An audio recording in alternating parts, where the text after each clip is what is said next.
hung up state and not synchronizing, for what it's worth. So it was powered off? It was not powered off. It had power on, but it was not active. The computer was not active. As if it were asleep or something. Yes. Okay. Thank you. I'll try to get in there and check it sometime soon. Okay. I have been bounced off about 3 times this morning, and I've just updated my version of Zoom. Let's see if that improves things. It has in the past, even though Saul doesn't think that's a problem. I've been knocked off with the most recent version at times. Will Wakely, you have some background noise, a humming. Yeah, that's my printer that just stopped.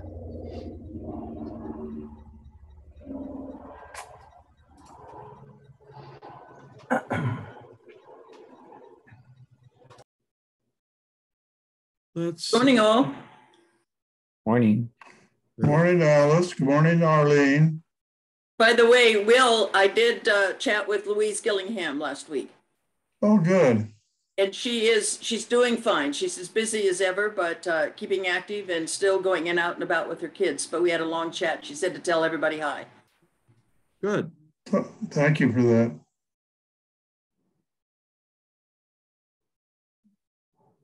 All of us over 90s are happy to somebody else who's over 90 is still with us. Yes.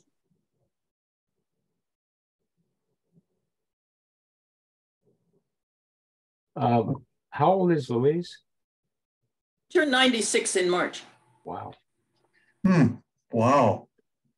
That's up there. Hope I make it to that. And then she's feeling really good. She said she sleeps a lot, but still active, goes downstairs to get her meals and does the trivia and is secretary of the board and all that kind of thing. Wonderful. Good grief.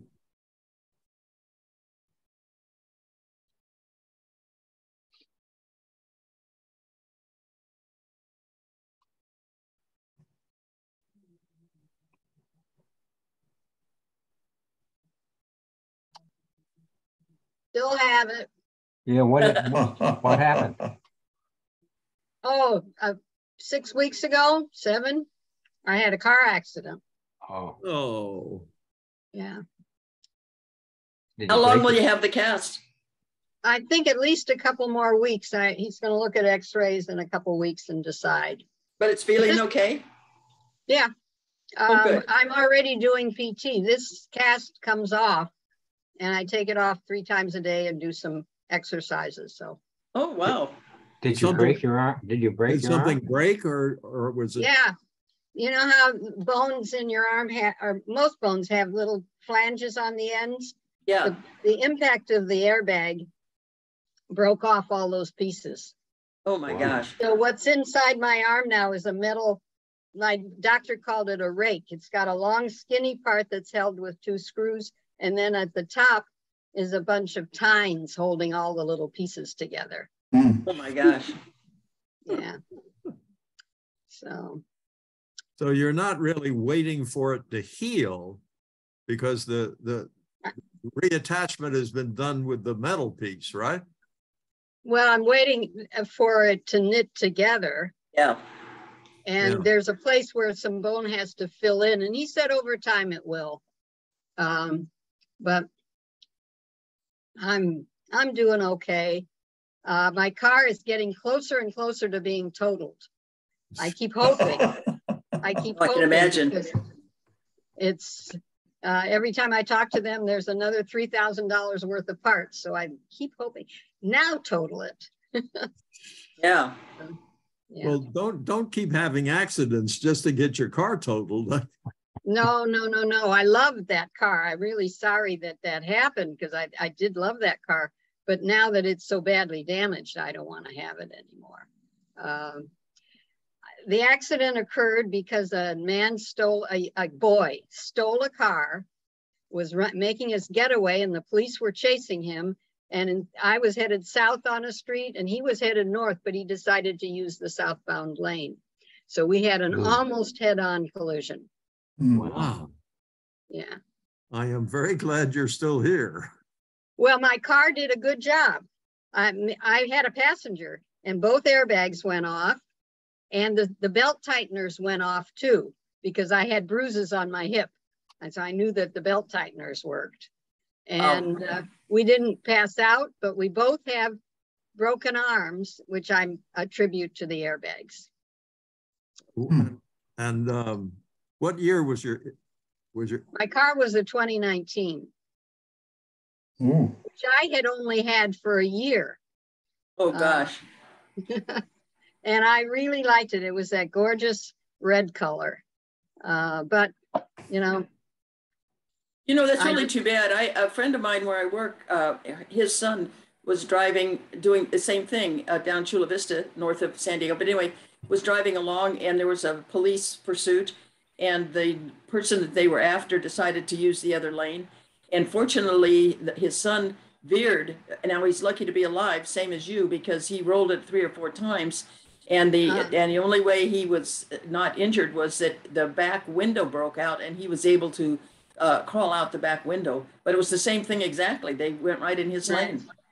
Right. Well, I didn't have enough time to swerve, and I had no place to swerve. Yeah. I mean, there was no room. So I do believe that my foot was on the brake when it was over.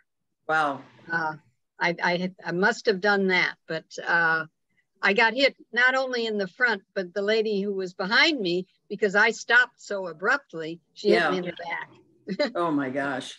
Yeah, it's a mess. It is. But glad you're still with us. Yep, I say the car did its job. Did a good job. Yeah.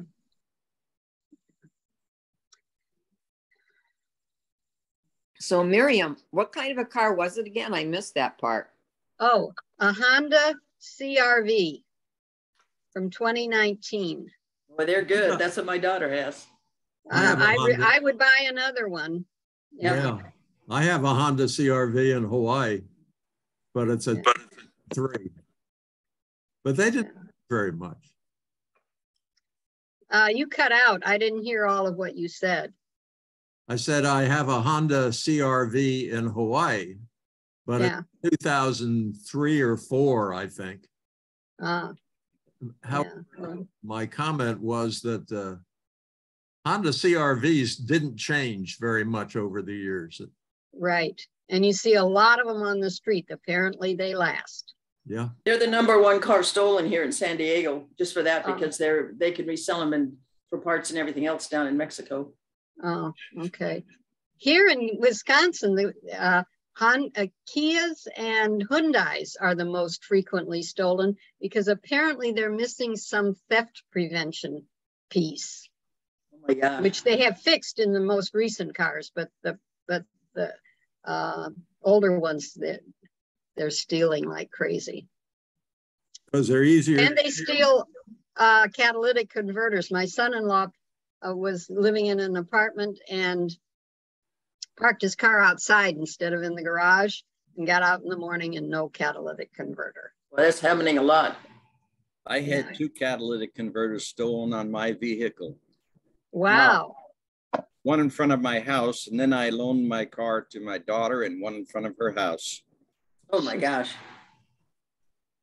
Yeah, well, I went to Toyota. This is way back when they first started stealing them. And this was before Toyota would even do anything about it because the Prius was the #1.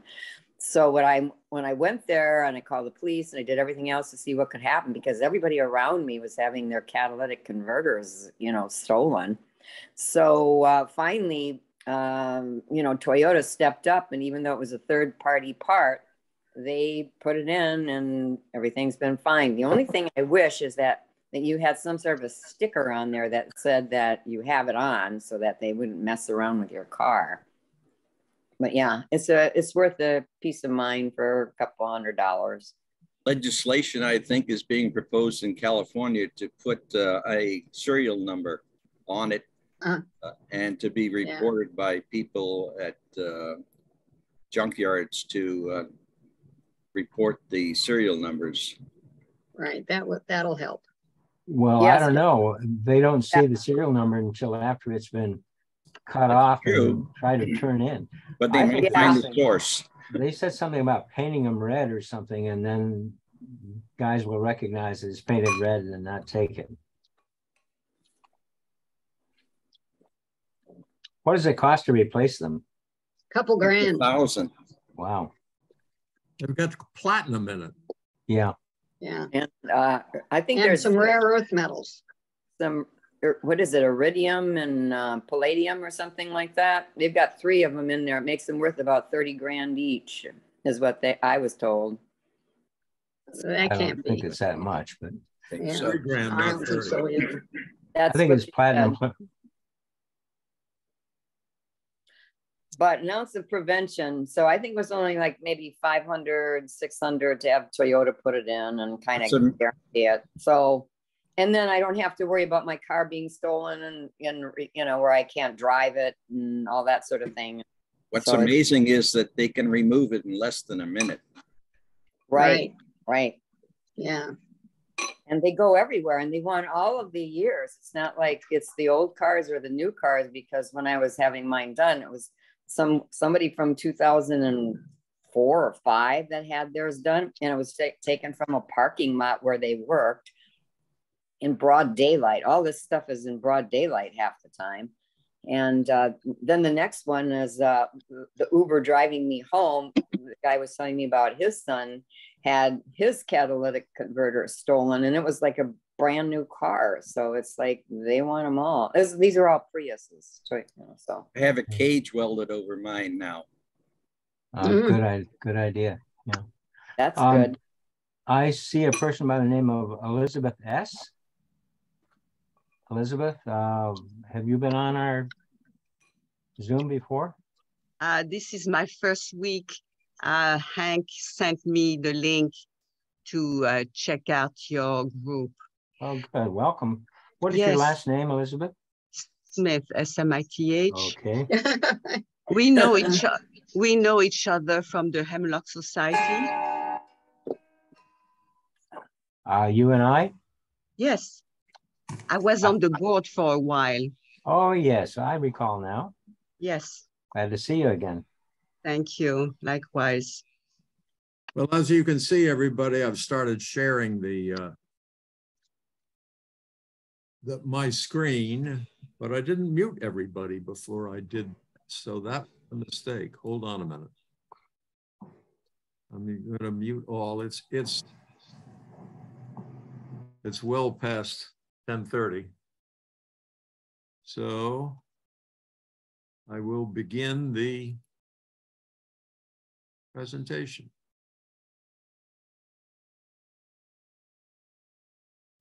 Hank, there is a blockage on the lower part of the screen. I don't know if you can remove that. I think that's probably the. We have all seen on our computers or. Hush. Hush, Henry. That's the closed caption. So you can go to the caret on the live transcript button if you can reach it and tell it to hide the subtitles. I can't get there right. Well, wait a minute. Yes, I guess I can. On the hide subtitles. Ta-da. There we go.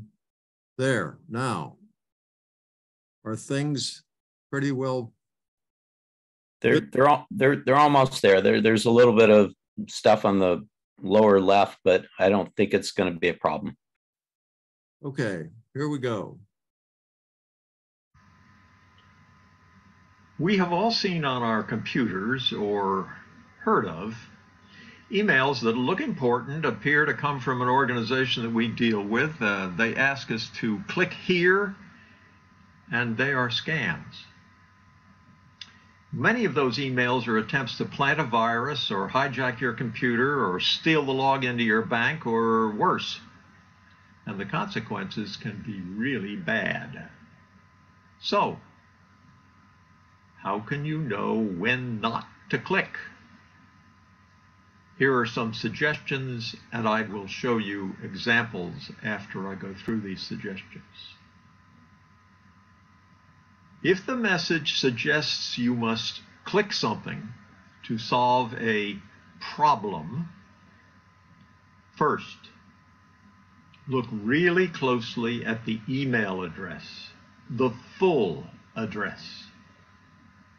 Second, be sure your browser is set to display the true URL of a link that you hover over. 3, if the true URL that you see when you hover over the thing that says click here, if that true URL is different from the thing you're hovering over, be very careful. And 4, if in doubt, don't use the email to contact this place that says they need to talk to you or get some information from you. Pick up the phone and call them, or go online to the place where you normally deal with them and ask them, is this real? I'm now going to show you some examples of emails that I received where I did not click here or anywhere, and I'll show you why.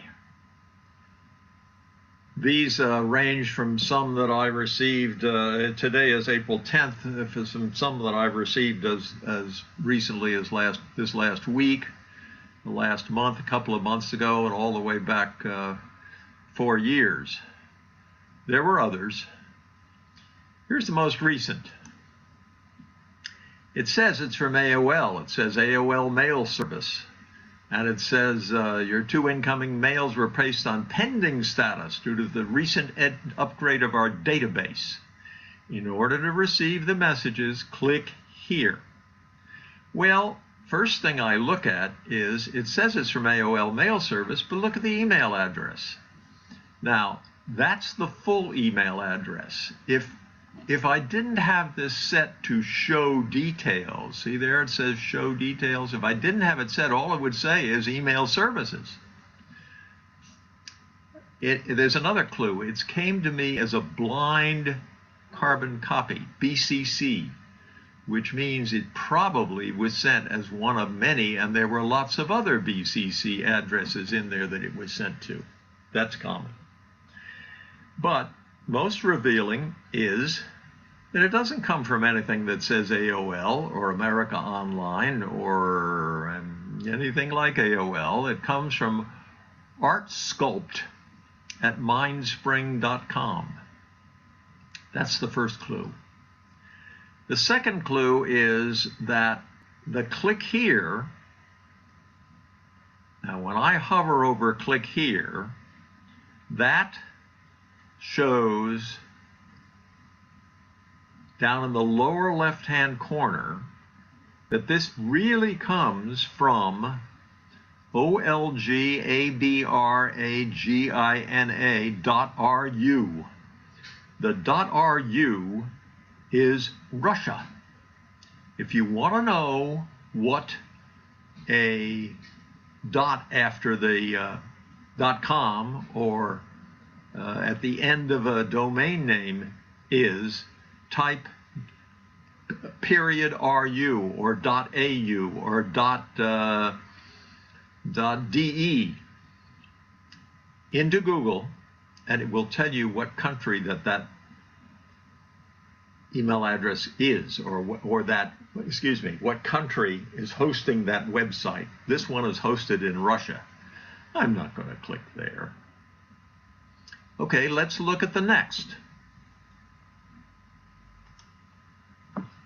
Here's one that I received March 11th, 2016 from noreply@homeaway.com. Only it actually came from, you see, this shows the full address.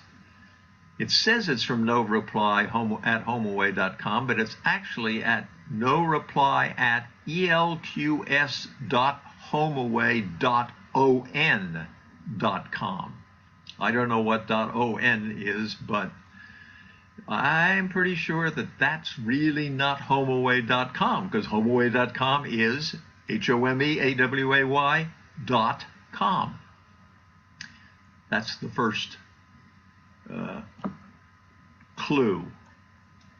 And the second one is, let's see if I can get this down so that you can see the actual, there we go. This comes from crystalchip.com.au. That's Australia. /mymail/ a bunch of numbers, etc., etc., etc., etc., etc. And this one here, wait, oh, and I'm hovering over something that says HTTPS, which means secure, / www.homeaway.com user ISD.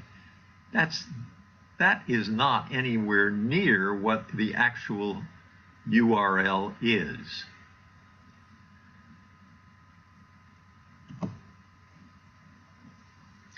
Now, before we go on to the next suspicious email, let's do some housekeeping. Just how do you display the full email address in your email? Well, you type into Google, and I have it up here on my browser that I can type it here whether I'm in Google or not. You type in display full email address, and you get lots of options. Display full email address in Outlook, display full email address in Outlook 2007, 2003, 2013, in Lotus Notes, in Gmail, etc. Just add after this, display full email address in whatever your email system is, and it will tell you how. So, on to the next example of phishing. Here's one I received in February of 2016. I sent it on to Intuit, which it allegedly came from. It actually said it was from the TurboTax team, but it actually came from Paris Concert on E3 32 at 230 in intubos.space, which is not Intuit. So that was my first suspicion. And the second was when I clicked here, or when I hovered over here, it comes from belindasmat.com/pics. I was sure that it was phishing and sent it on to TurboTax. Here's the next one, which here I received one back from Chase. Chase is my bank for one of my checking accounts, and the original message came allegedly from Chase support, but was actually from Tina Thompson at gmx.com. And it says it was sent by Chase Online, and we don't recognize the computer you've been using to access your Chase Online account. And what do I need to do? All you need to do is follow the link below, which says it's from www.chase.com, secure verification, but when I hover over it, it's actually from and.grose-mule-goldgym.org, which is certainly not Chase Bank. So I sent it to Chase saying suspect phishing, and I got an answer back from abuse@chase.com to let me know that they've reviewed the suspicious email and want you to know it was not sent by Chase, and it is a phishing attack designed to trick you into sharing personal information. One more, save, and the next one looks like it came from Craigslist. And the actual details of the message were from robot at Craigslist.org.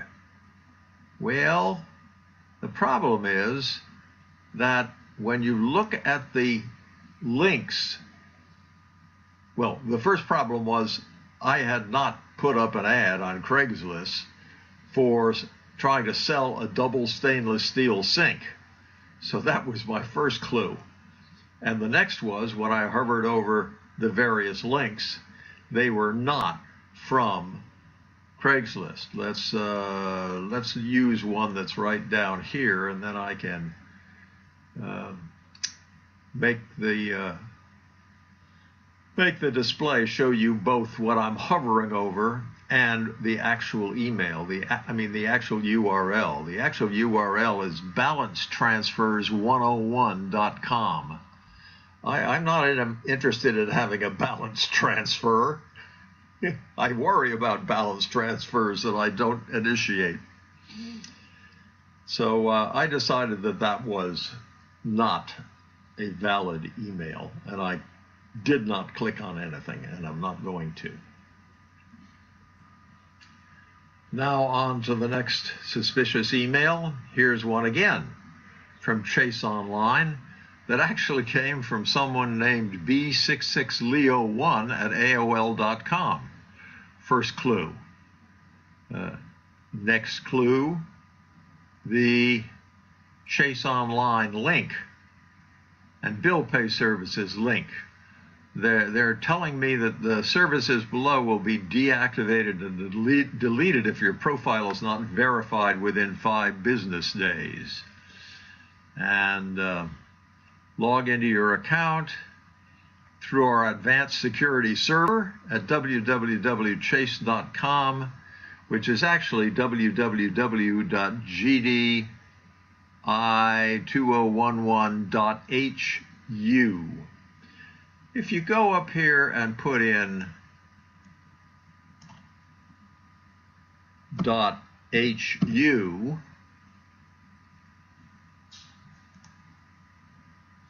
it will show you that that's the internet country code for Hungary. Not a safe place to go.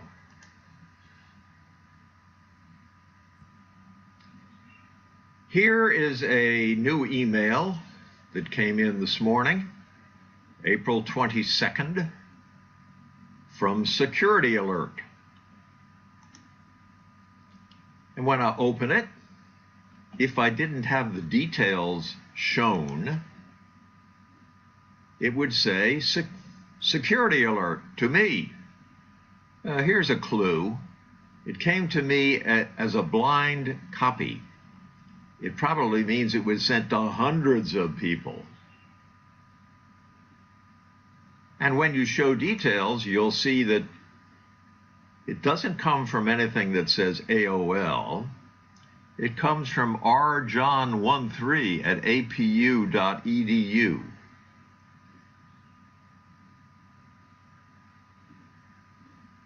And when I go down to it says that they've received my request to delete my email box permanently, and either confirm doing that or continue to use our service by clicking here. And if you hover over click here, the actual URL is nubapets.cl/AOL.htm. The .cl is a clue here. If you put in .cl up in your search box and search, you will see that .cl is the internet country code for Chile, including Easter Island. That email is one that should not be responded to. And that's the last example I have for now. To summarize, If you get a message that suggests you click something to solve some kind of a problem, take a look at the email address, the full email address. Look at the actual URL displayed at the bottom of your browser when you hover over the thing that says click here or that says Chase Bank or whatever they want you to click on. And if the URL is different, do not click anywhere. And if in doubt, go online or call Chase or AOL or whoever you're being told to contact. Stay safe.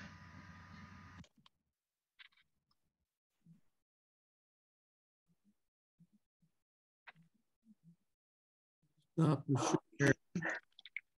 And let me go back here and turn this off.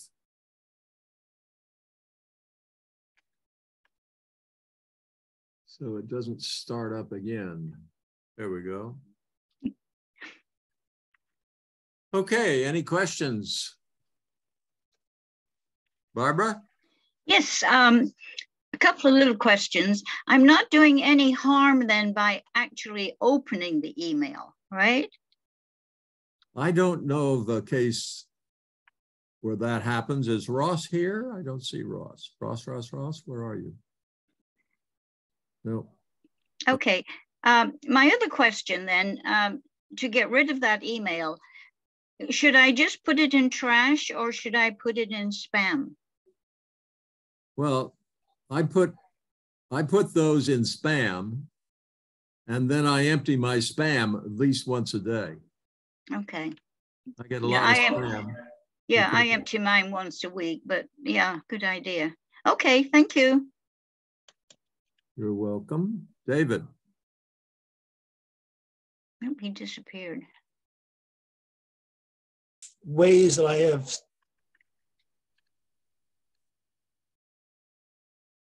Let's see. Take Fran.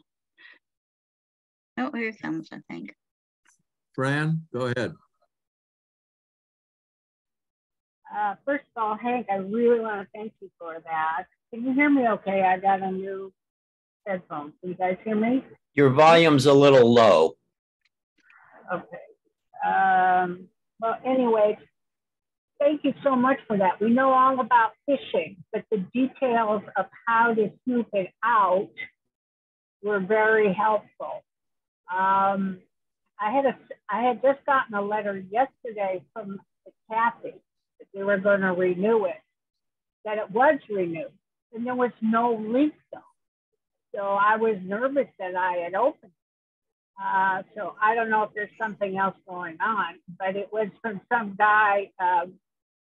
It was McCaffey Renew Online at gmail.com, which, you know, McCaffey doesn't have.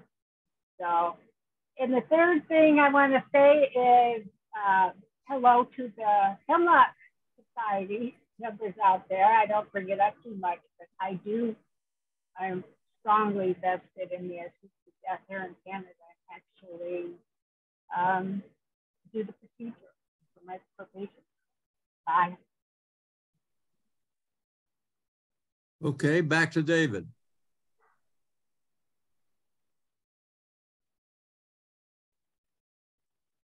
Yep, David disappeared. No, he didn't disappear, but he went blank. There's something, you're having some kind of problem, David. We'll come back to you. He's ghosting us. Will Wakely. Yeah, you explained how to get the details, and I forgot to write it down.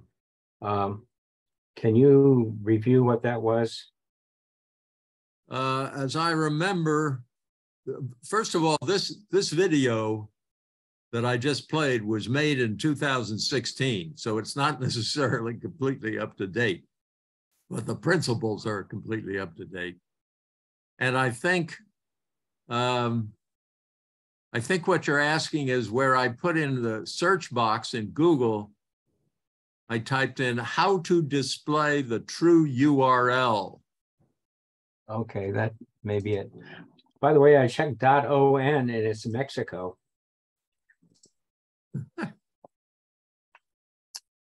Okay, does that answer your question? Yeah, thank you. Mr. Stanley Folis. Yes, thank you, Hank. I'm using Gmail, and I think I can see how to get that information. I do not have the show details button that you have on AOL, but I'd like to share screen and see if what I'm doing gives me the same information, if I may. Go ahead.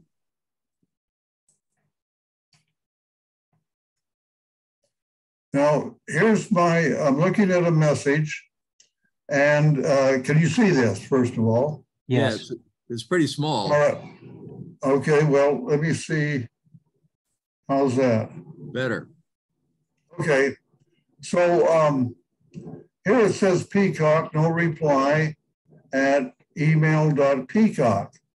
But if I click on this button, show details, then it comes up and it tells me that is this showing me the details that your detailed message showed? Is that the correct address? Yeah, I think so.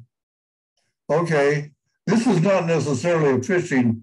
I didn't find a phishing example, but if this is showing the details, if you're using Gmail, you have to select the little selector bar next to the there, and it shows you who it was from, who it was to, the date, subject line, and all that kind of stuff. Is that showing the information that you were describing, Hank? I think so, yeah. It looks to me like up at the top where it says the line under Peacock. Yeah. Would show, if you click reply, that would be the email address that it would go to. And that's essentially the same thing as verifying where the real email address thanks, Stan. from comes to. Yeah. Okay, and down here it says mailed by bounce.email@peacocktv.com and signed by email at Peacock. I guess that's more information. I don't know quite how it would show that country code if that was where it was coming from. Well, I suggest that you wait. You get some scam emails, don't you? Phishing emails, Stan? Yeah, I do try to check them out. Okay, I just suggest that you go through this exercise the next time you get one that you're pretty sure is a scam, and see what the kind of results you have that when you click that thing that says reply or says details. Okay, thank you. Mr. Saul. So the thing that Stan brought up, when he hovered over that little black triangle below the from address, the bubble that came up said, show details. Yes, that is how you see the details in Gmail. Okay. But Barbara asked if just opening an email can be detrimental. And most people view emails these days in what I will refer to as the HTML format, the enhanced format, not the plain text, okay? And in plain text, this would not be an issue, but 99.99% of the people view them in a viewer, in an email viewer that shows all of the enhanced text and everything in there. And in those emails, because you are online, can have a hidden little bot, like white on white, and it will phone home to let the person who sent it to you know that you opened that email message. And that means that they got through to a good email address. So my suggestion is, when you look at the summary inbox, if you see an email that looks suspicious, don't even open it, just delete it, okay? Don't fuel their fire, is what I would say, okay? I think that's good advice. But I still think that what was being asked was, if I open it, can that email do me harm? And I think the answer is no, except for letting the sender know in some cases that they got to a live person. Marty.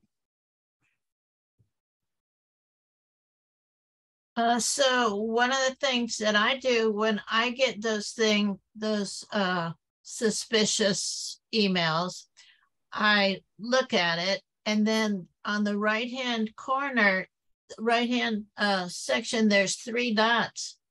And if you go to the 3 dots, there's a way that says to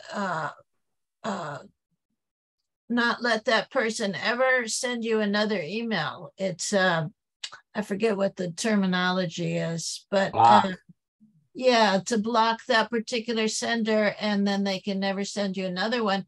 And I block everybody, whenever I get that. And usually they're not phishing, they're advertisements, or they're dumb things that they're trying to sell you, or spam. Yeah, just the spam stuff. So spam, anyway, not scam. I block the sender, and I don't want them to send me another one. Is that okay? Now I know about the bot thing, and maybe I'll think twice about looking at it. I think that's fine. I just would say that I have heard that a lot of these people who are actually sending out all the phishing emails, they change their outgoing email address more often than they change their socks. Right. So you may not be doing very much good by blocking them, because the next time they come in, they'll come in. That email will be blocked, but the next one will come from some other place. They always say it's like from Home Depot, you won $1 million or something like that. It's like, oh yeah, right. Yeah, if it says you won $1 million, that probably is a scam, especially if it says click here to collect.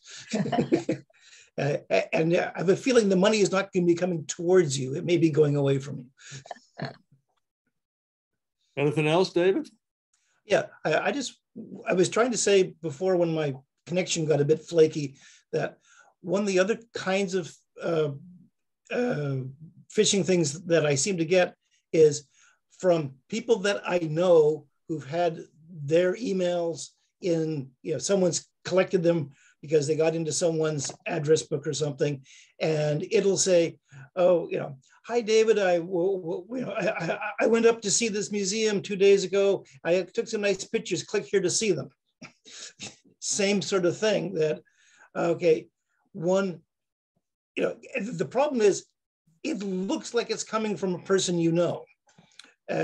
and occasionally they will even have broken into that email account, and it will be coming from that real email account. But if that doesn't sound like something your friend would be doing, then don't click on it. And in fact, even if it is, I might send them a text and say, "Did you just send me something? Because I got something from you," and tell them that, well, if it's not from you, then someone's got someone's got your email, and you need to tell your friends that, well, be aware there may be stuff that looks like it's coming from me, but it's not. I have that happen rather regularly with some classmates of mine from the prep school that I went to, and the clue is that the one I get from died a couple of years ago. Yeah. Got a long latency on these things, isn't there? Anyway, that's just all I want to mention is, sometimes it's not from companies, it's purporting to be coming from people that you know. And because your address was in the address book that got stolen. And they will, try to say, oh, here, I did something interesting, have a look at this. Or occasionally it'll be the, I'm in trouble, can you, I need to find out this or that. But as soon as you click on something, whatever it looks like, it may be fake.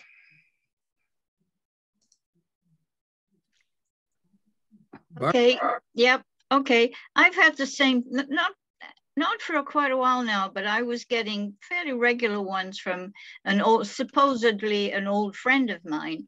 But I had the same problem. He was deceased.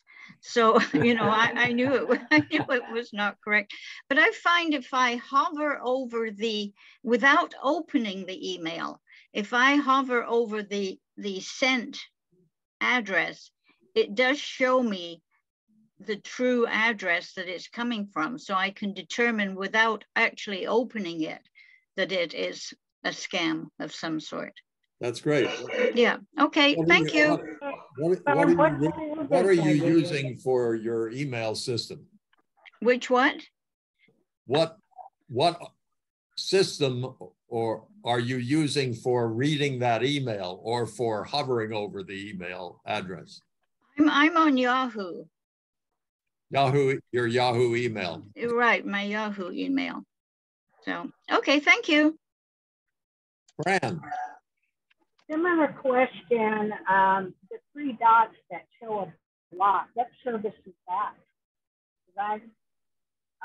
I got emails that I use with Mac email reader and also with Windows mail. And they all have different approaches, and I can't find anything how to block someone. I'm having trouble understanding you. Anyone else hear that clearly? Yeah. Okay, just a second.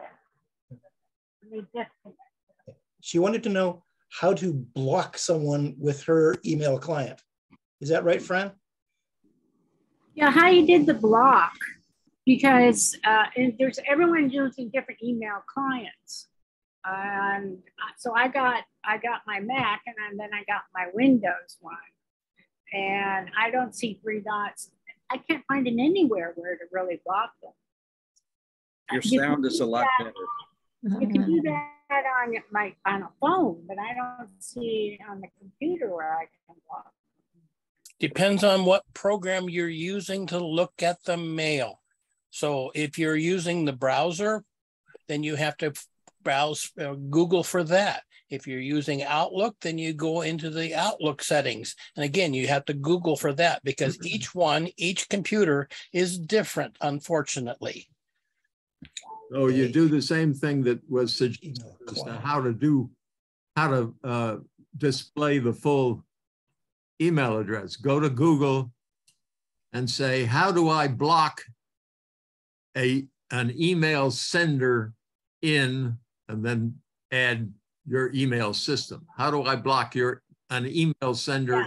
Yeah, I can do that. I was just, I was just wondering, since you were talking about it offhand. Yeah, so if you said Outlook, I can say this is how you do it in Outlook. Unfortunately, there's many, many ways to look at the email with tools on your computer or through their websites. So each one is different, unfortunately. So I think it was Hank said something about, or maybe it was David said something about being online. If you're using an online service, are you more at risk? Because then if you use something offline? No, it depends on what you click on. Okay. To that end, assume that whatever you're getting is a scam. All of them, whether it's a phone call, an email, a pop-up on the screen. I've had a couple incidences where I'm trying to figure out for somebody else how to get their computer back, that their computer has completely been locked up. And they let the guys in on the computer and said, yeah, we'll do that, write a check. And he wrote a check and he sent a picture of it to them. And please, please assume that it's bad and find another way to verify. So if it's somebody who is emailing you saying, I need help, then you need to find a different way to contact them. So as it was mentioned, if that email account has been hacked and you send an email back saying, did you send this to me? The bad guys are watching for that and going, yeah, that was me. I'm really in trouble. I really need to have. And please don't do that. Assume it's a hack. If you're going to contact someone, use a different way of doing it. A text or a phone, or if you want to, if it's a company, go to that company's email or website by typing it in yourself. Don't rely on someone else to have typed it for you, because they can mess it up and they can fool you. They can do little things like changing O's and zeros or using a letter in a different font that looks like the letter. And so you could look at it casually and be fooled. I saw one where there was something about Apple or Android, and they just used an A from a different font and it went to a totally different place, even though it looked like apple.com. Mr. Wakely. Yeah, I use Gmail, and at the top of my Gmail, there are 3 different folders. One is called primary, and that's where I guess most all of my emails go. The second one is called promotions, and that's where if I right click on an email and recognize it as being some sort of a business promotion, I can move it into that promotions area. And the third one I have is called forums, and that's where I would put various social media emails. And that makes it really easy, because one of the things, if you say send it to promotions, you can then say, it asks you, do you want to do this every time you get an email from this particular source? And you say yes, it will always go into that promotions folder. So it's a good way to organize your emails. And then often I'll go into the promotions folder and delete everything. And I find it very convenient to separate some of the emails that way. That's all.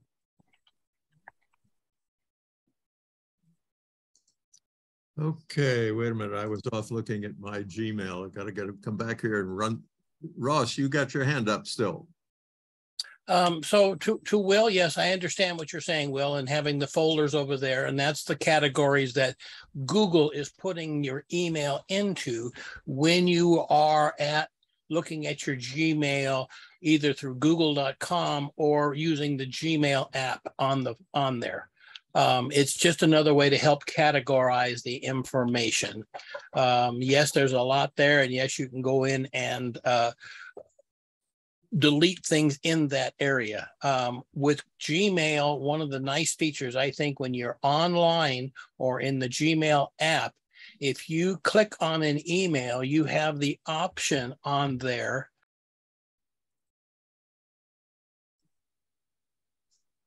We lost your audio. No. You got yourself. Okay, I had my space bar down, and I agree with you, it turned off.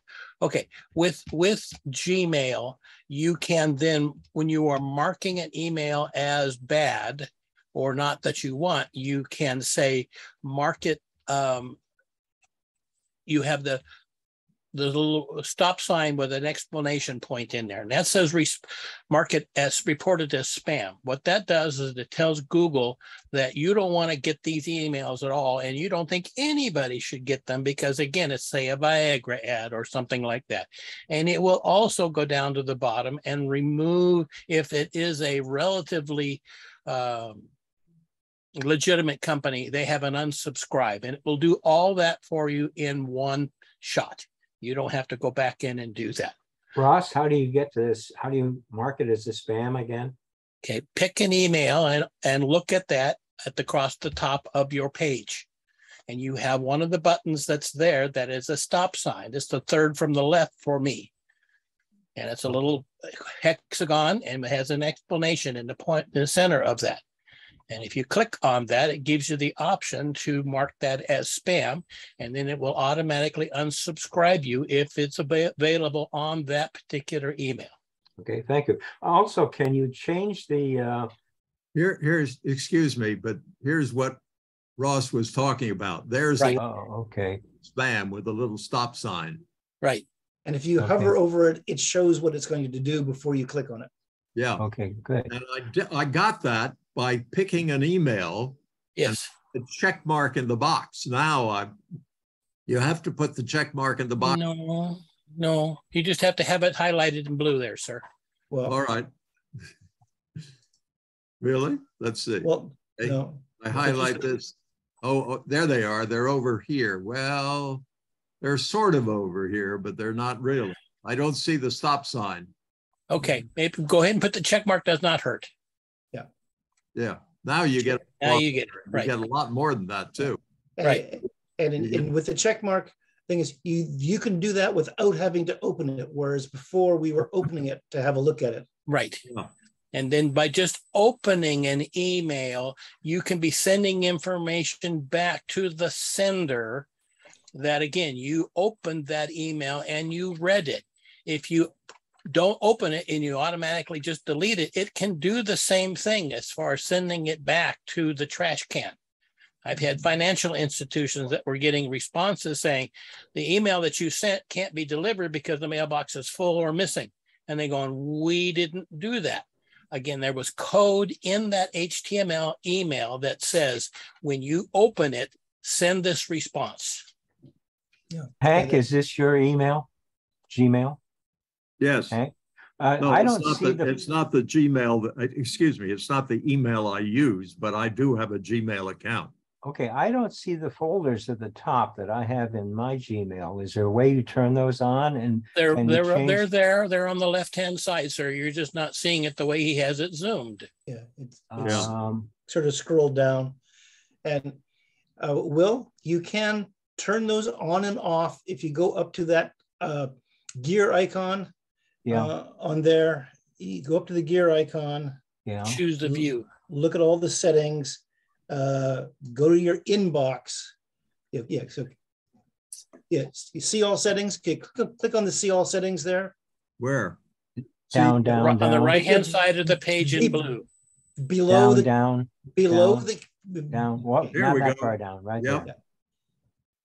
So that'll bring up a new page. Now go to inbox. Click the inbox. The top of the. Yeah, that one. And now you can see you've got no other things turned on. If you turn on those other things, you'll get different tabs. Promotions and updates and things like this. And then now, if I go back, I think, how do I get out of see all things? Yeah, back arrow a couple of times will do. Inbox. Or just click on Gmail. There. That should do it. Confirm, discard changes. Yeah. Oh.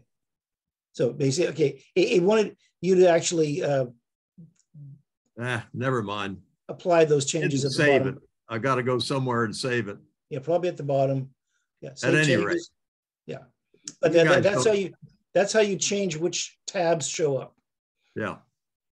You know, it'd be good to have a presentation just on Gmail. I know, and I may have a Gmail account, but I do not consider myself. Yeah, I think Ross is a Gmail guy. Conversant enough. Well, you want to do that, Ross, sometime? I can talk about Gmail. The issue is that there are so many features and everybody does it a little different to try to give you something comprehensive. If I had a list of people saying, here's the thing I want to learn about Gmail. How do I mark something as spam? How do I delete emails? How do I search? Then I can do that. But there are thousands of things that the program can do, and they're not related to one to the other. It's just another feature within Gmail. Let me make a suggestion for people who have Gmail accounts as to how to help Ross put together a presentation. Go to let me see if I can help. I'm going to go to my rats. Oh, come on, Henry. And if I'm going to do a presentation on there, then I would say the best most common thing for me to do is to consider that everybody's going to use gmail.com, because things look different there than if you're using another mail client like Outlook. Things are different. It's not the same at all. Let me show you all once again how to make suggestions that will get acted on. Come to my list of mini seminars, scroll down past all the mini seminars, and you will find a thing that says ideas, list of ideas for new mini seminars. And if you click on that, as I'm now doing, you will get a place where you can type in ideas for many seminars. And here's one that Pat just did. Put it in here on Facebook, a request. So if you have things that you want to learn about Gmail, questions that you have, like Ross just said, if he just tries to do a total Gmail presentation, he's got too many possibilities as to what to talk about. So if you have a Gmail account and you want to know how to do a lot of things, go and write them down in this ideas section.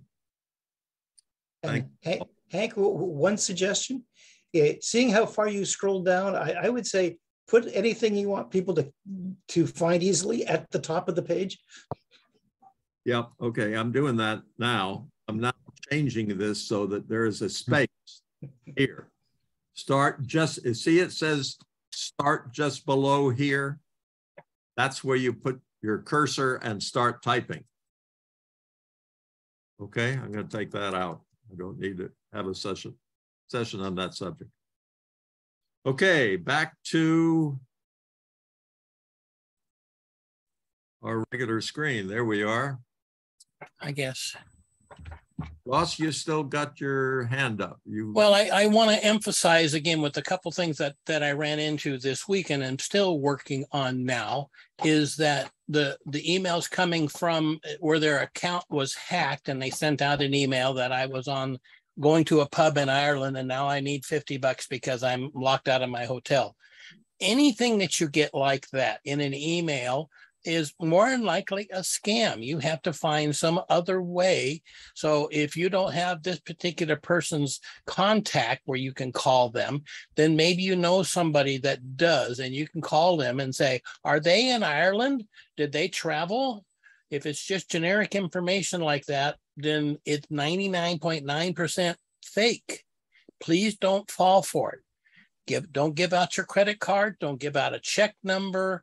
Don't let them in on your computer.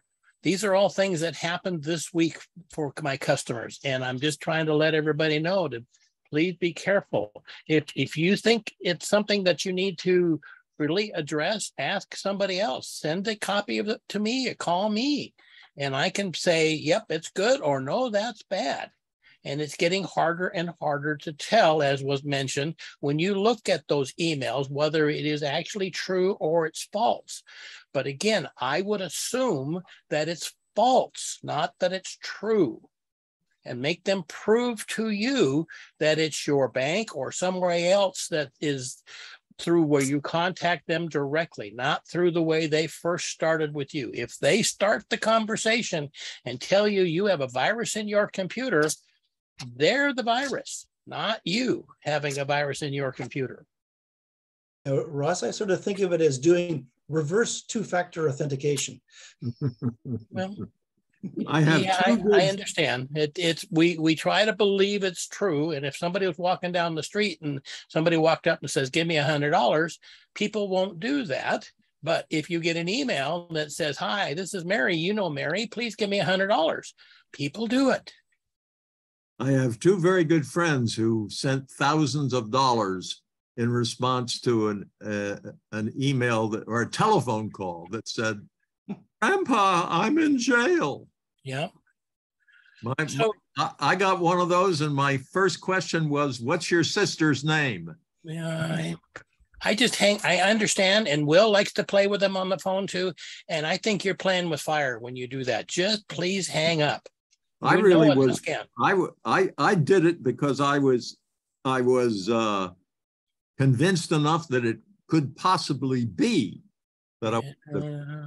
Yeah, the problem with these guys, this is their business to learn how to do this. Yep, lots of psychology, lots of things that they trick you into believing them and being in fear that you are, if you don't do this, it's going to cause some other damage. And it's more the other way around. It's you're causing damage to yourself by enabling those things, to allowing those things to happen. Please be careful. Mr. Follis. Yes, thank you, Hank. I'm going to jump back ways to what David McCall was talking about, receiving scams from somebody that is apparently coming from somebody that you know. I think one way people get those lists is people including names in the to list.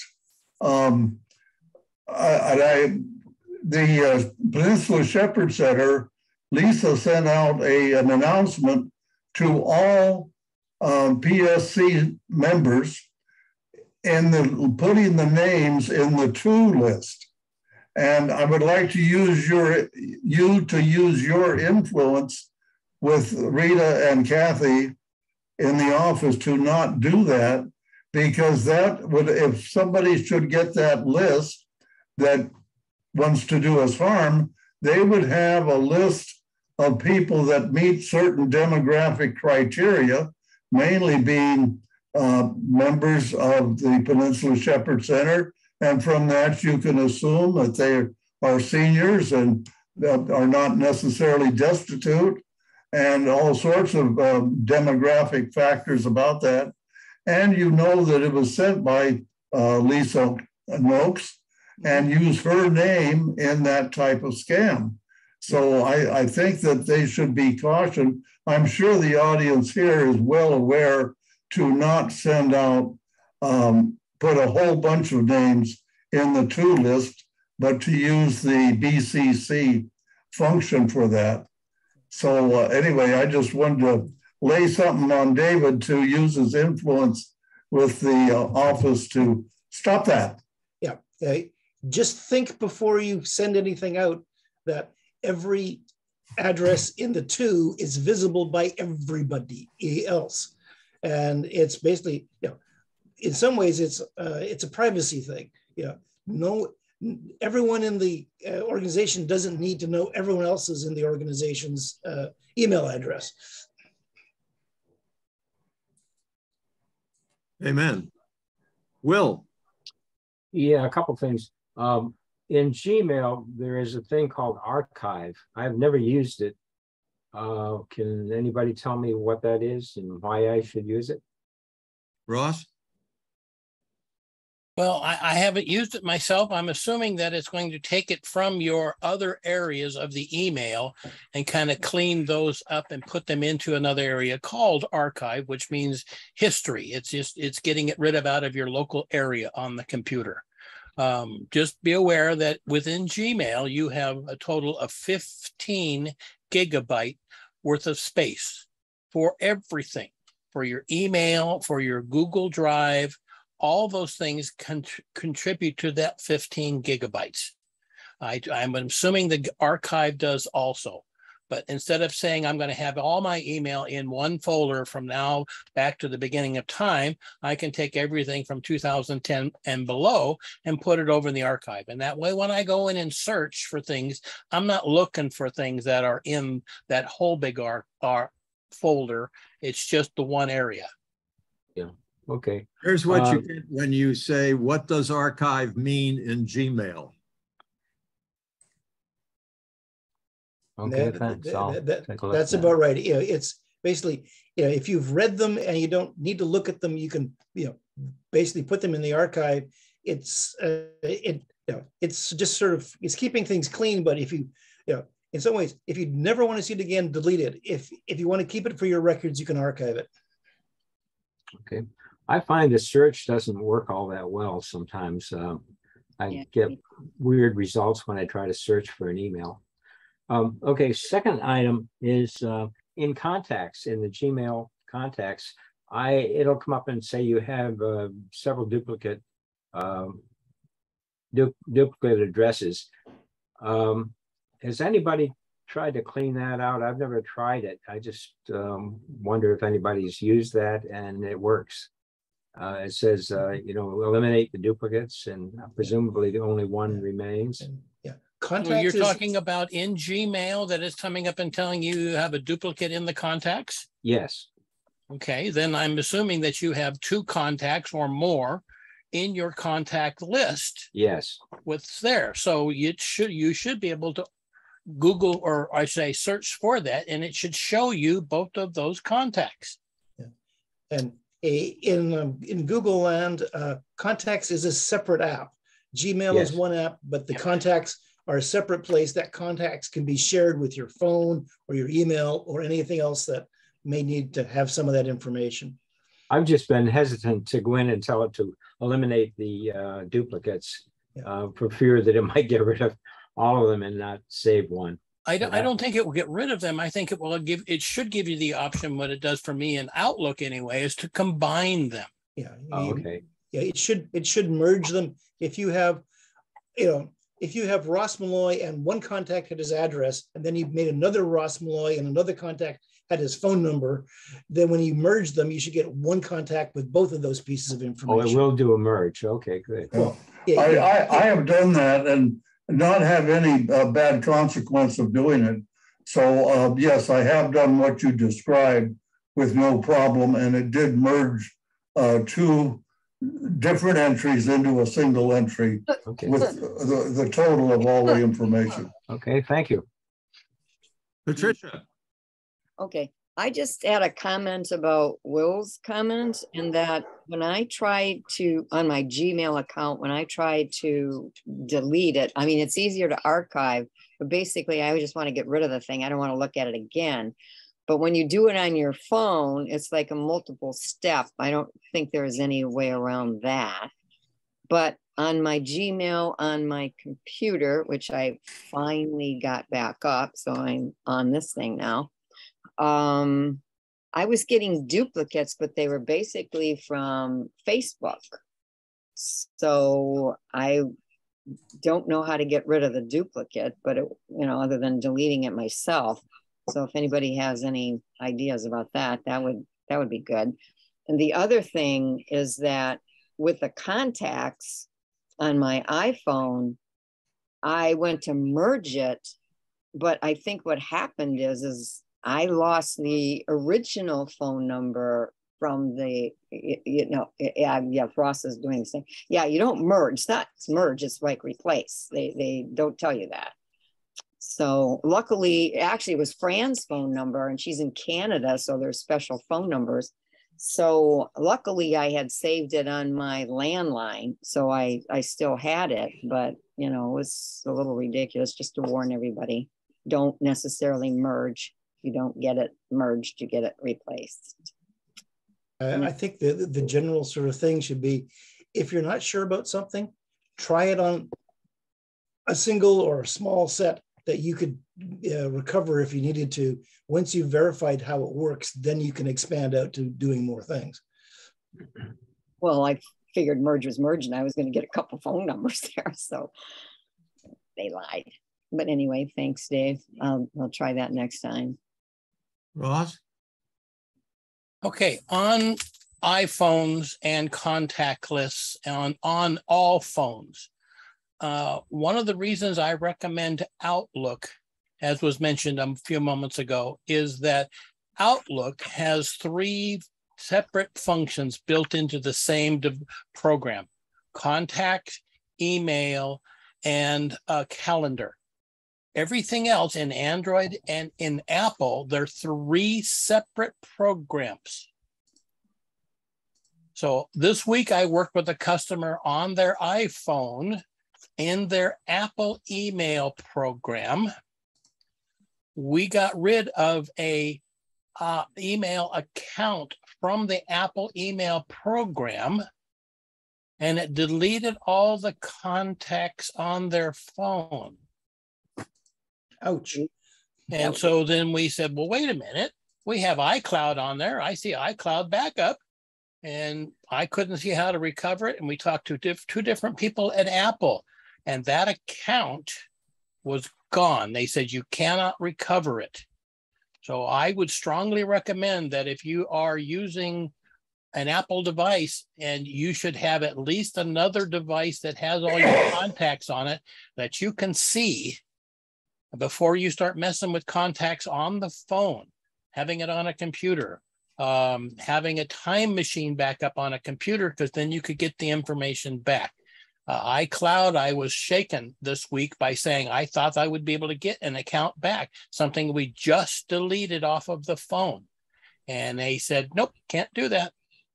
So I would use Outlook on all of my devices, Android, Apple, and Windows. You can get Outlook for free for Android and for iPhone, not for the Mac, but you can get it for free for an iPhone and for a Android phone. So I would just ask if anybody has questions directly related to the presentation, because we seem to have transitioned over to Q&A, and I'm not sure if everybody got an opportunity to ask about the presentation. I don't see any hands. Okay. So we are in Q&A, and does anyone have any general questions? Yeah, I got a question. I have a question. Go ahead, Pat. Okay. Well, this is kind of a crazy one, and something I just popped up. But back when I had my Dell, I had a like a home screen, but it was the news. I think it was Microsoft News. I'm not totally sure what it was. But now that I have a Mac, can I get like a home screen like that instead of just like a blank screen with all my icons on it? Is it possible to do that? Pat, are you talking about using a web browser that when you opened it, it went to a certain web page? I think that's what it was. I'm not totally sure, but that might have been what it was. So I'd have to go. So the only way to do it is to go to a web browser and get there. How would I do that? I have a suggestion. Open a browser, the browser that you are likely to use most of the time, and do a search on that browser for news. You know, there's lots of places where you can get news. You can get CBS News, you can get Fox News, you can get all sorts of things. Find one that you like and put that news as the only thing that is open or openable on that browser.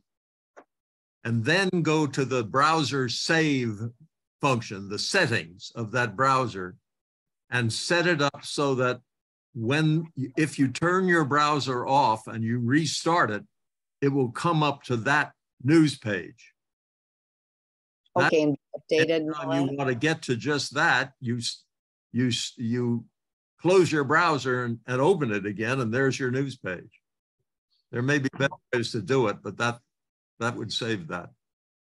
So in other words, you'd still have the same home screen or whatever, and then you just go to the web browser and that would be your news? Is that each web browser, you can set a home page, which just means the default web page that it opens to when you open the browser. And you do that, as Hank said, through its settings. Easiest to do if you go to the page first, as Hank described, and then go into the settings and say, make that your home page for that web browser. Yeah, I remember seeing those words. I just don't know where they are now. Okay. All right. Thanks. I'll look around. The other thing you can do is just go to your, what do you call it? Your bookmarks. No, the page that opens with nothing on it and except all the icons for all of your programs and all your saved. Desktop, yes. Go to your desktop and put that that news URL on your desktop. And anytime you want to go there, you just go to your desktop and then click on that icon. Oh, okay. Well, I already have that. I was thinking of something that just pops up so you don't have to go to it. It's just like there. But okay. Well, it's just like there when well, when like you behind when you start your computer, or when you go to your browser, or when whatever. Just like when you start your computer. No. Okay. No. So I think you're confusing the two. One is the desktop, which is what comes up when you first turn the computer on. Then you have to start a program, whether it's your word processor or something else that you're starting. When you open up the browsing program, which on your Mac is Safari, then it can say, if you don't have a home page defined, then it will say, here's the places you've recently gone. That's what all the icons are down there. But you then can set a home page so that when you open Safari, it goes to wherever it is that you want. So that's a Google then again to say, how do I set my home page in Safari? Oh, okay. All right. Okay. Okay. Good now. Thanks. Lots of things to do now. Everybody have to do the homework assignment every week. You get a homework assignment. Mr. Wakely. Yeah, I wanted to make a pitch for PayPal. You know, if you give your email credentials out to somebody to pay for something, they can always use that that credit card information anytime they want to. And unless you catch it, that credit card has been debited. If you use PayPal, they cannot do that. They have to get authorized before they can charge you. So I feel much safer giving someone paying for something through PayPal than I do actually giving out a credit card number. I don't know. Anybody else have a feeling about that? So, yeah, because if they accept PayPal, then I will choose to do business with places where if I go with them, I don't know who they are. Do I want to really give out my credit card to them? But through PayPal, I buy things from mainland China. I buy things from Russia. And again, when you buy something from that company, PayPal sends an electronic transfer for the exact number of dollars and the exact number of cents to that company. They have no recourse to come back and get more.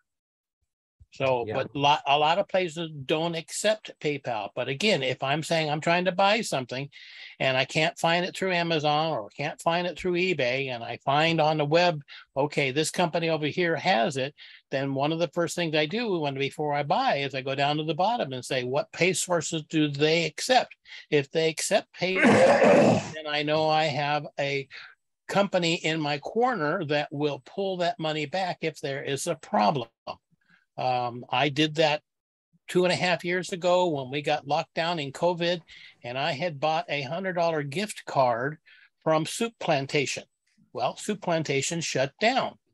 So I went back to the company that was associated with Soup Plantation and said, I'd like my money back. And they go, I'm sorry, can't do that. I had luckily bought that gift card through PayPal and I got my money back. So yeah, again, PayPal's very good about that. Right. If you have a problem with any product or service, they will give you your money back. Usually it's limited to 3 months or 6 months or something. Let me leap in here about Soup Plantation. The La Mesa Soup Plantation, every soup plantation in the country shut down during COVID. And I really miss the one that we used to go to here locally. I've just discovered that the La Mesa Soup Plantation is reopened. They are an adult daycare center from about 10 in the morning until 4 in the afternoon, and then they become a soup plantation. And I haven't been there yet, but I'm going. I'll report. Check to make sure they are open. I did been watching and been interested in the same way to go. It did say that they were going to have to postpone for a while because of supply chain problems. So just verify that they are actually open. A service for that I found works real well for me is Yelp. If I go to the Yelp site and then look up a particular restaurant, not only will it tell me the hours, but usually it'll tell me whether it's really still in business or not. Thanks. Patricia. Yeah, I have a PayPal question, and maybe Will knows the answer, but I've got the PayPal credit card and all that stuff, one of those cash back things, but they don't give you credit towards your account. So I was wondering, so I've got this bank of money, and I was wondering, do you get that stuff too, Will? And if so, how do you get the bucks back? I don't know. I didn't know there was such a thing as a PayPal credit card. So that's news to me. Oh yeah, it's 2%. You get 2% back on everything. So it's well worth it. However, I haven't figured out how to get the money back. You know, I mean, on the other ones that I have, they credit your account, but this one doesn't. And I'm not sure how we're supposed to do that. Apple does the same thing with its credit card too. How did you get a PayPal credit card? I don't know. You just ask for it? No, I don't ask for anything. They just send me stuff in the mail. I thought, oh, that looks pretty good. 2% back, I'll take it. So you need to contact PayPal and say, here's this account and where's my 2%? I think if you go in and look and see what is 2% is on, then it may not, the items that you purchased may not be included in that 2%. I'm just wondering, I don't know. I know with the one that I have from Costco, the City Card, it has a limit on what you can buy and how much you can buy. I can't put more than $1,500 a month on that card, no matter what. If it's paid off down to zero, you got to wait till next month. So that there are limiting the amount of money you can get as a cash back by doing that. Here's what you get when you Google PayPal credit card. PayPal official site. See, this is paypal.com. And there's a cashback MasterCard, which I gather is what Pat has. Right. Yeah. Interesting. Learn something new when you come to the seniors computer group. Yeah. Saturday morning meeting. Every week we do. On the strangest subjects too. Pat, are you done with your hand up? Yeah, they do offer, when you go to their site, they offer gift cards and stuff like that, which is like, to me, another way of spending more money. And I don't really want to do that. I don't need a gift card anywhere. I got enough gift cards that I've never used. So, okay, well, I'll check with PayPal, see what they have to say. I called them once, but it wasn't very fruitful. I don't understand what you're trying to get. What you're trying to do. What is this money you're trying to get back? If it's a credit, you get, like I said, you get 2% back. And in most of my credit cards, I've called and told them to automatically deduct it from my account. But for some reason or other, PayPal doesn't do it. Neither does Apple. I've got about $100 on each one of them. It's your cash back money that you want to get back, right? Right. It's that cash back. It's just that you have to figure out how to get it back. Okay. I would Google, how do I get my cash back money back in my PayPal credit card, from my PayPal credit card? Google it. Or go to PayPal's website and go to help and ask the question there. Yeah, well, we'll try it again. It wasn't very fruitful last time. I thought maybe Will had a way of doing it that I didn't know about, but okay. No, I didn't even know there was a credit card. Yeah, I don't think anybody here. I'll interject in there. I do have the PayPal credit card and I've used it quite a bit, but the biggest negative is I have a Bank of America card, which gives me back 3% on the items that I purchase. But with the PayPal credit card, they've got the highest interest rate. I think it was 25% for me. I'm sure other people can get lower. So I have one and have used it and very effectively for quite a while. But I found the B of A one even better. Bank of America. Okay, 3% back on everything. I get 3% back on my Bank of America one on the items that I purchase, and it's been very effective. And 2% on certain other ones, and I can choose and change each month what I want to get the money back on. I see. Oh, thanks, Alice. That's Stanley. Recently, I purchased a wristband based on an email ad that I got, and it looked pretty good. It was only $50, and it does tracking of blood pressure, supposedly, and steps and all sorts of things, and counts sleep and one thing or another. So anyway, I ordered it, and it came promptly. So it's obviously foreign because all of the measurements are in metric system, kilometers, and centigrade temperatures. And there were various other things about it that I didn't like. I tried to get support, and I tried to respond to emails, but it turns out they were no reply emails. And anyway, I was getting very frustrated with the customer support, non-existent. And so I finally decided, well, maybe I'll get their attention by stopping payment on the bill. And I had used a Wells Fargo Visa credit card. And so I just went into Wells Fargo and I said, I'm challenging this amount. And so they took it under investigation. And a few weeks later, they gave me credit for the $50 that I had paid for. And I said, well, I'm still using it. I felt a little guilty, but the older I get, the better I deal with guilt anyway. So I managed that pretty well. But anyway, I thought that this outfit would see that, hey, somebody stopped payment on their bill, and track it down to Stan Follis and give me a call and say, why did you're using it? They know I'm using it because it's linked through the internet to my phone, so they must be able to track usage. So I'm waiting for them to call me and say, why did you stop payment on this if you're still using it? And I figured at least I'll be able to talk to somebody. So anyway, that's where I'm going. And I just thought you might find that a curious story. Oh, Stan, you can give it to either Fran or me. We can use it. I would assume that they just have so many customers that to try to spend any time to deal with you directly is going to cost them more money than they made on the device. So it could be. Just let it go. And Stanley, it probably isn't tracking through the internet.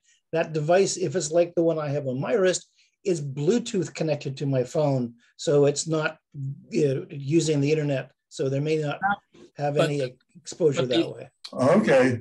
Wouldn't the app on the phone then also connect to the internet? Doesn't have to. Depends if it just gets all the information. Device, I agree. Yeah, it just gets the information from the device and displays it for you. Now then, no doubt the app will have all sorts of links that you could click on that go to different places. But I would just say the normal connection between these two things is just Bluetooth. Fran. Couple things. Number one, I want to remind everybody that messages and texts can be phished, scammed, just like emails. So don't open up something that you don't know who it's from, or it looks like it's involving money. Number two, while Hank was doing his presentation, I was trying to do a screen capture on some of those things. And you're supposed to click on the cogwheel, and I don't know if it's because it's controlled by somebody else, but I couldn't figure out where the cogwheel was or how to do a screen share in this Zoom. Anybody know? Not a screen share, I mean screen capture. Screen capture, yes. Well, there's a key on my keyboard that says print screen. No, that's not. She's on a Mac though. Okay, but you may on Mac. Is there a key on a Mac keyboard that says print screen or something similar? You need to use the screen I thought there grabbing. was a special way in Zoom to just collect it. I don't believe there's a way within Zoom, but on the computer operating system, whether it's Mac or Windows or anything, there will be usually keyboard shortcuts or methods to capture the screen, or apps you can use to do it. But Hank is recording this. He's going to have it up on the website if he doesn't already have it. And you can play it later and not be in Zoom and capture it, whatever you want. Yeah, I know I could do that.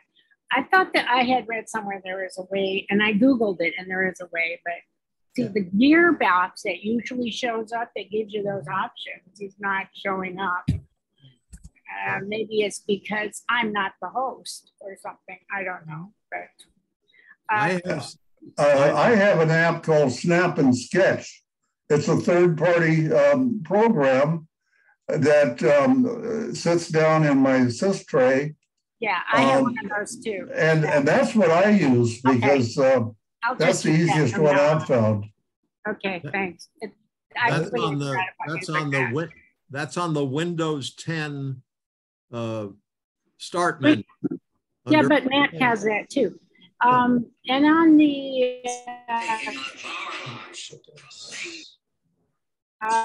we lost you there. Like Pat, you don't like gift cards, but on my charge card, they will sell me gift cards to Amazon, and I use Amazon all the time. And also, they will say they'll have specials where you can get a 20% off, so you can get $100 gift certificate for $80 of credit. So yeah, I know. I just wanted to keep it simple. Just put it on my account. That's a good idea with Amazon. Yep. Yeah, someplace that you know you use. I guess that's my point. So I'm looking at the Zoom application, not our show that we're looking at here, the screen. And in the application under the gear and settings there, down at the bottom, it's called keyboard shortcuts. And then there is an option there for a screenshot of an Alt, Shift, and a T. So I don't know. I can't find the gear even. Okay, so you have to open the Zoom application. Oh, I see. Okay. So just like where you would sign into Zoom. And on the upper right-hand side, there's a gear. Okay, that's where it is. Okay, I thought it was within the meeting.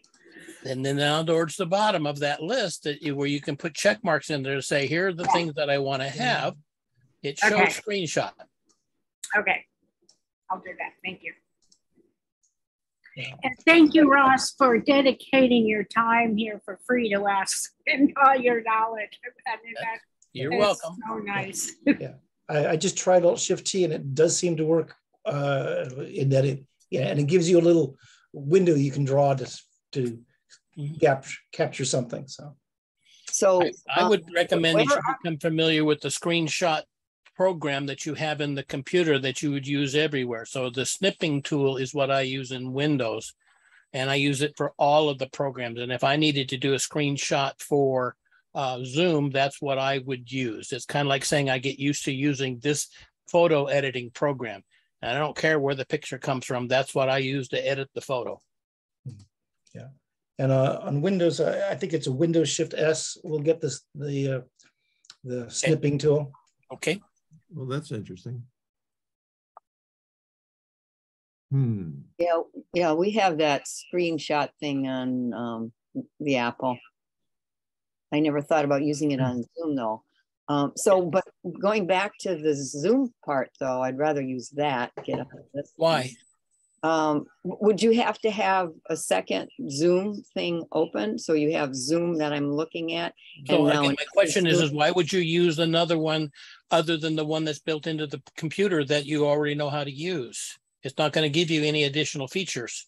I would use, again, the one that's built into the computer that you know how to use versus unless there's something that it won't do for you. So if the idea is to create a capture of the screen that you can save and or print, learn how to do that with the one that's built into the computer. Well, I already know how to do that. This was something new. I thought I'd try it.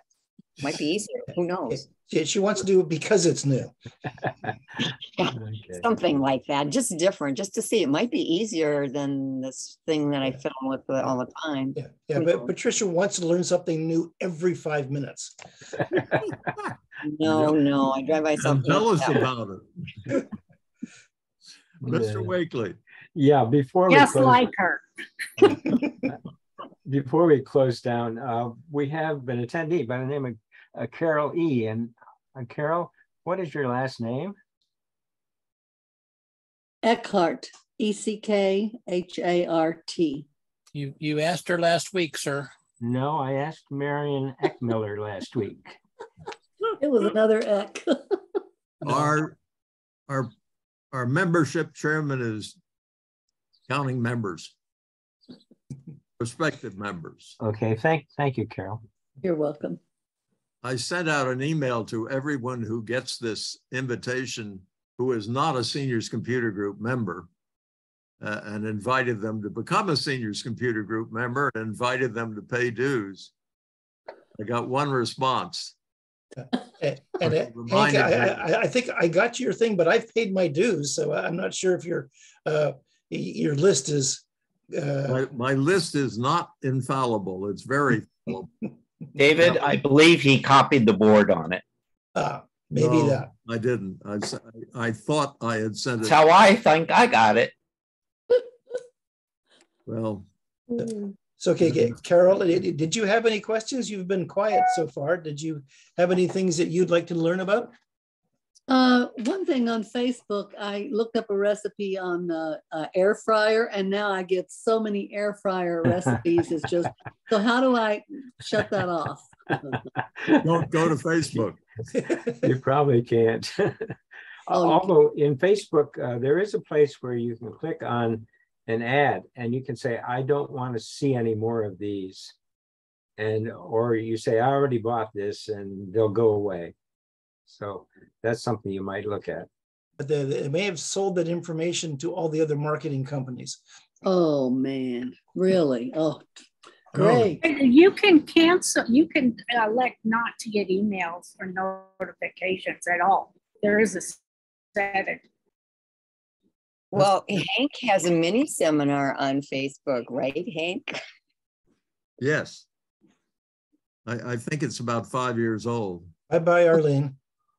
Arlene. Oh, are you saying bye-bye or you want to talk? She's saying bye. Could we move on to Joan? Yes, please, Joan. Okay, this is for Stan. Stan, I assume there's an app that goes along with your wrist thingy, right? Yes. Well, okay. And I am using the app. It's just very frustrating, very poor interface. When I go into my profile on mine, you have a choice of going with kilometers or miles or whatever. And if I go into weather, I can change from Celsius or centigrade to Fahrenheit. Are you using a kinetic? I don't think it makes any difference because it does. It does. That was one of the first things I was concerned about. And that's one of my major frustrations with the unit, that there is no option to change between metric and whatever we're called. Yeah. English. In other words, you don't have a profile on your app. Well, I have tried and have been unsuccessful. Oh, okay. Don't guilt me anymore. We should have changed back in the 70s when they had the big program to do that. Or become a Canadian. We do both. You're done, Joan? Ross. Yes. Yes. So when I'm looking to buy something new, like what Stan just bought, I try to Google for that company's name and that particular product or those types of things and find reviews and then go down to the reviews. You have to be careful because some of those on the websites are paid for reviews. You'll find that there are links on there to buy that particular item. If there's a link on there to pay for that item, that to me means that they're making money off of that review. but I try to find a couple reviews that tell me the ins and outs of that type of problem, particular type of device, and or reviews on that particular one that's there. Buying something like through Amazon, the reviews that are down there, there is a problem with too many positive reviews that were written by people who are just trying to help or have been paid for by the company itself, that says, oh yeah, this is wonderful, it does everything I want it to do. But a little more research maybe. Well, I'm satisfied with my deal. I got a semi-functional unit, and it isn't costing me anything.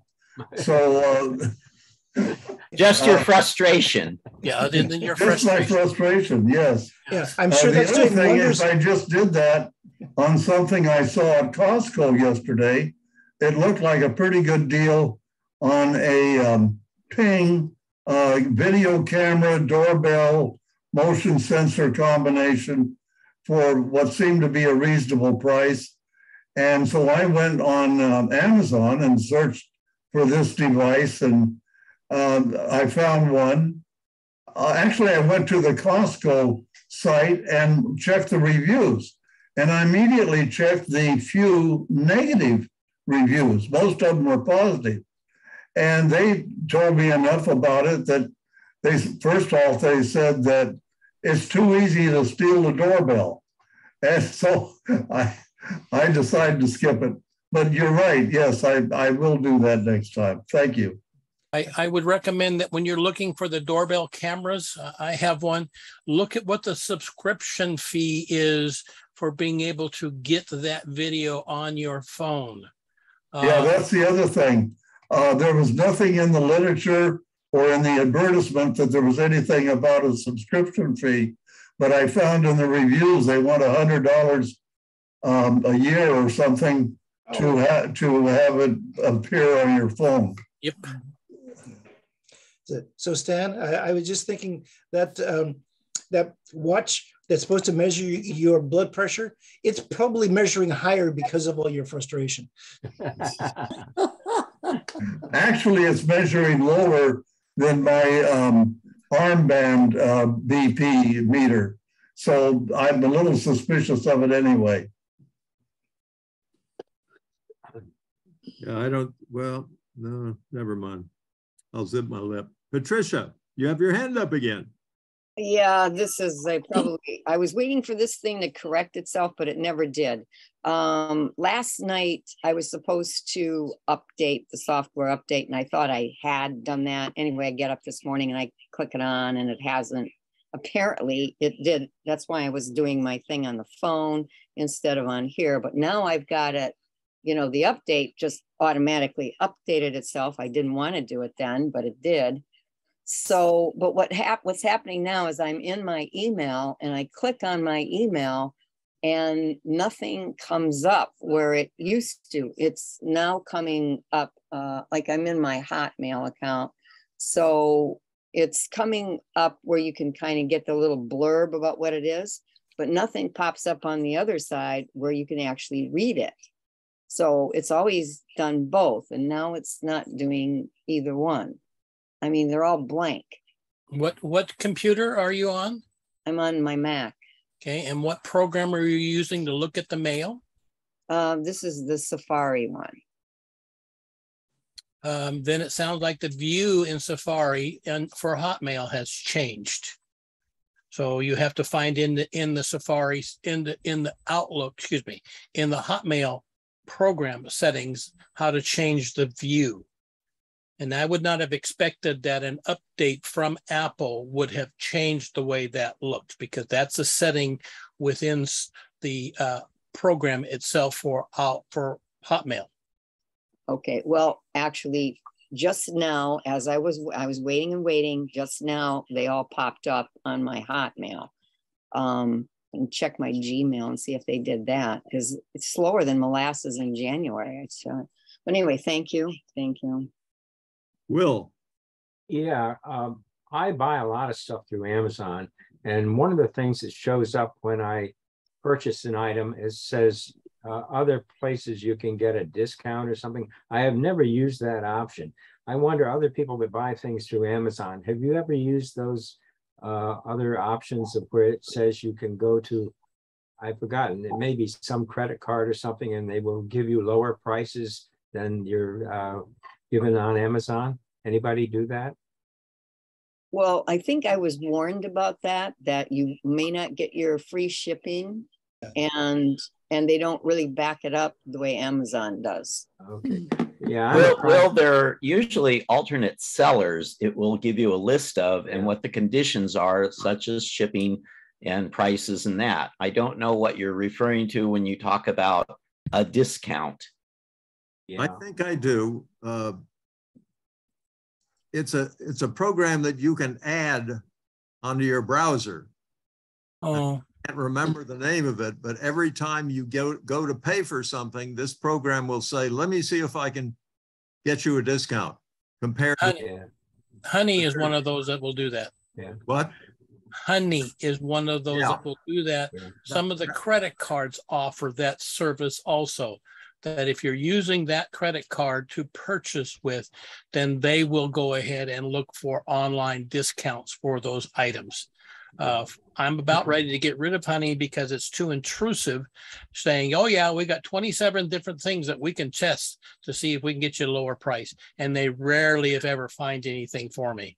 And it takes 27 times 10 seconds to get through the process.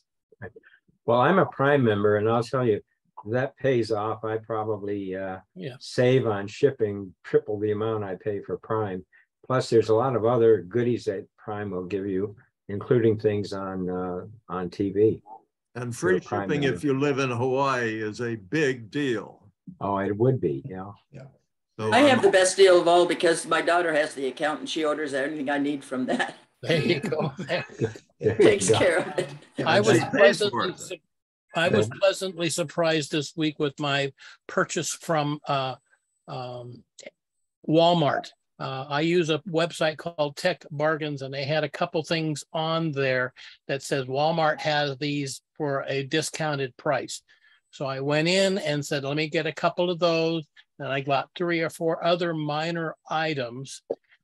Did not get enough money in that to do a free shipping, but it was where there are 3 Walmarts that are within a couple miles of me here.